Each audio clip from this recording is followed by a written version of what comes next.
Perkenalkan, nama saya Livinia Selina Putang, NIM 2370477, Prodi Ilmu Kesehatan Masyarakat, semester 2 kelas C.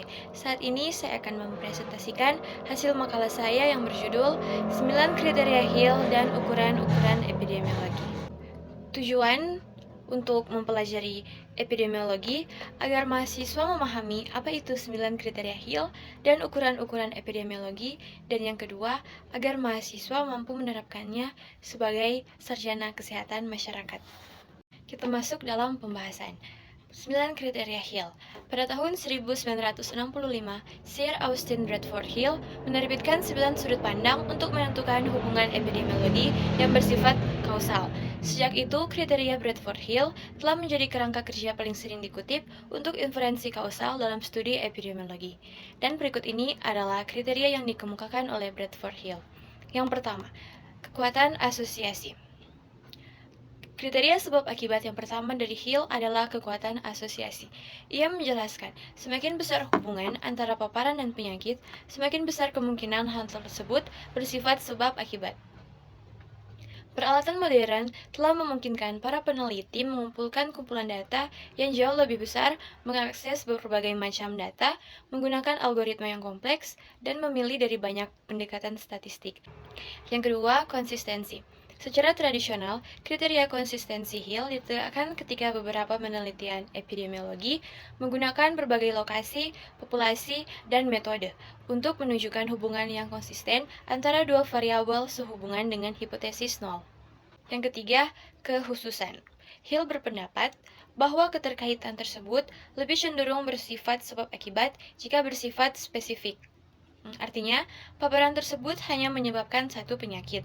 Meskipun Hill memahami bahwa beberapa penyakit memiliki banyak penyebab atau faktor risiko, dia menyarankan bahwa jika kita mengetahui semua jawabannya, kita mungkin akan kembali ke satu faktor yang bertanggung jawab atas penyebab tersebut. Kriteria spesifisitas awal secara luas dianggap lemah atau tidak relevan dari sudut pandang epidemiologi. Namun, kekhususan mungkin mempunyai implikasi baru dan menarik dalam konteks integrasi data yang lebih luas. Yang keempat, temporalitas. Temporalitas mungkin merupakan satu-satunya kriteria yang disetujui secara universal oleh para ahli epidemiologi sebagai kriteria penting untuk menyimpulkan sebab akibat. Oleh karena itu, desain studi epidemiologi yang memastikan perkembangan temporal antara kedua ukuran tersebut lebih persuasif dalam inferensi sebab akibat. Ketika memastikan temporalitas dalam konteks paparan lingkungan modern, penting untuk mempertimbangkan bahwa banyak dari paparan tersebut melibatkan tingkat paparan yang rendah dalam jangka waktu yang lama dan insiden yang rendah. Yang kelima, gradien dosis. Hill menulis bahwa jika respon dosis terlihat, kemungkinan besar hubungannya bersifat sebab akibat. Menurut interpretasi internasional tradisional, gradien biologis, adanya hubungan dosis respon mendukung hubungan sebab akibat antara paparan dan efek. Faktanya, sebagian besar kurva dosis respon tidak linear dan bahkan tidak dapat bervariasi bentuknya dari satu penelitian ke penelitian berikutnya, tergantung pada karakteristik unik dari populasi tertentu. Selanjutnya, yang keenam, masuk akal. Masuk akal ini secara biologis mewakili konsep dasar integrasi data kriteria ini, menyeratkan bahwa epidemiologi dan biologi harus berinteraksi. Kriteria masuk akal terpenuhi jika hubungan konsisten dengan pengetahuan terkini mengenai etiologi dan mekanisme penyakit. Namun, Hill mengakui bahwa penafsiran masuk akal biologis ini bergantung pada pengetahuan saat ini.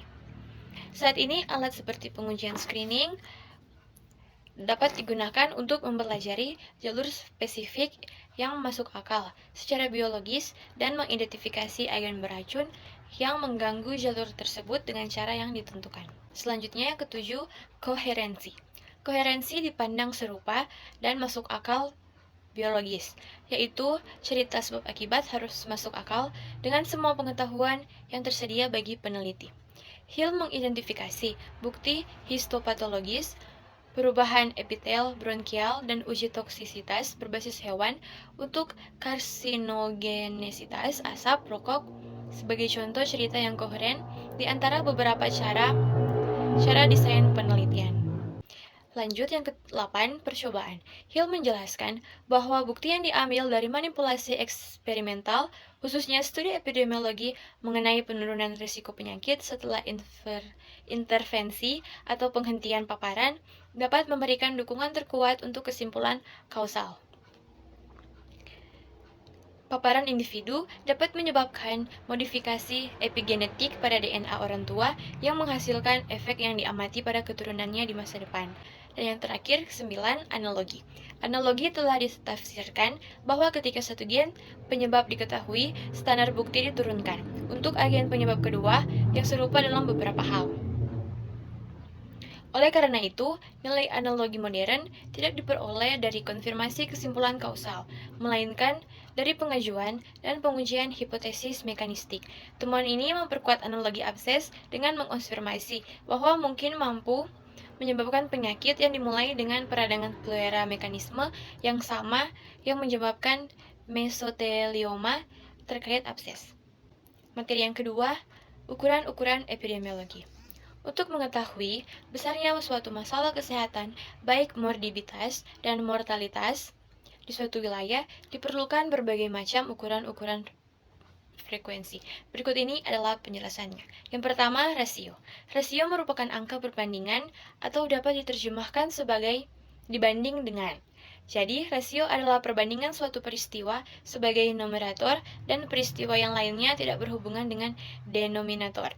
Rasio juga digunakan untuk menyatakan besarnya kejadian. Kedua, proporsi. Proporsi adalah bagian dari suatu peristiwa atau ukuran yang membandingkan suatu peristiwa sebagai numerator dan peristiwa lainnya sebagai denominator yang mengandung peristiwa numerator. Proporsi digunakan untuk melihat komposisi suatu variabel dalam populasi. Yang ketiga, rate. Rate adalah besarnya peristiwa atau kejadian yang terjadi pada keseluruhan populasi dalam waktu tertentu. Nilai rate mengukur kemungkinan kejadian dalam populasi terhadap beberapa peristiwa tertentu. Jadi kesimpulannya, kriteria Hill dan ukuran epidemiologi adalah pembelajaran yang sangat penting untuk membantu kita memahami hubungan sebab akibat dalam epidemiologi dan bagaimana mengidentifikasi faktor risiko yang berperan dalam penyakit atau kondisi kesehatan masyarakat. Kriteria Hill yang dimukakan oleh para ahli epidemiologi yaitu Sir Austin Bradford Hill memberikan panduan tentang bagaimana mengevaluasi bukti kausalitas antara faktor risiko dan penyakit. Sedangkan ukuran epidemiologi seperti prevalensi, insidensi, dan risiko relatif membantu dalam mengukur seberapa sering penyakit terjadi dan seberapa besar hubungan antara faktor risiko dan penyakit tertentu. Dengan memahami kriteria Hill dan ukuran epidemiologi, para ahli kesehatan dapat melakukan penelitian epidemiologi dengan lebih baik, mengidentifikasi faktor risiko yang signifikan, dan merencanakan intervensi yang efektif untuk mencegah dan mengendalikan penyakit. Ini semua bertujuan untuk meningkatkan kesehatan masyarakat dan mengurangi beban penyakit secara keseluruhan yang terjadi di lingkungan masyarakat.